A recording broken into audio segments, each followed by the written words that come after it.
สวัสดีขอต้อนจากบริษัทดีโพสแวร์วันนี้เราจะไม่นำเกี่ยวกับการเปลี่ยนสีของโปรแกรมเนาะการเปลี่ยนสีเวลาใช้งานอาจจะมีการสีแจ้งโคดบอกเราจะปรับจังใดเนาะหรือว่าสีใดที่เราต้องการเปิดโปรแกรมขึ้นมาเลย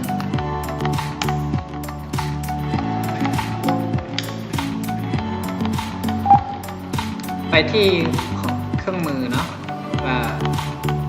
เปลี่ยนทีมโปรแกรมถ้าเราต้องการสีเขียวเราก็คลิกสีเขียวขึ้นมาตัวนี้จะเป็นแสดงไอคอนหรือไม่แสดงไอคอนเนาะปิดเปิดของไอคอนหรือว่าสีฟ้าเนาะอันนี้สีตามความต้องการของเราว่าเราต้องการใส่สีใด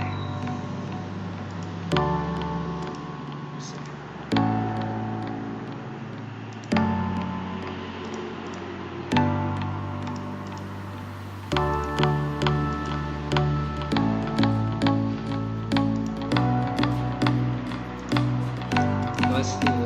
ไล่เนาะสีดำสีไล่มันจะเป็นสีสบายสีสบายตา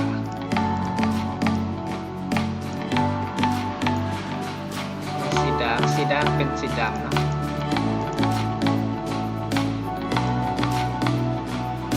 ในการเปลี่ยนสีของโปรแกรมหรือว่าเราจะมาใส่สีใส่ภาพของโปรแกรมเนาะคลิกและรูปภาพนะ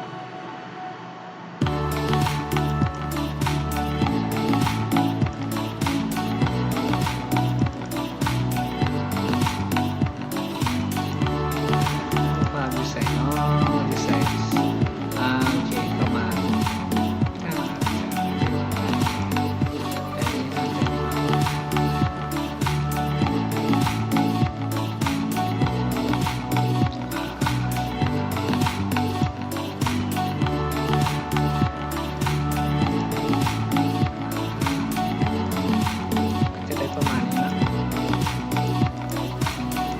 โอเคในการเปลี่ยนสีของโปรแกรมก็เปลี่ยนเท่านี้เนาะขอ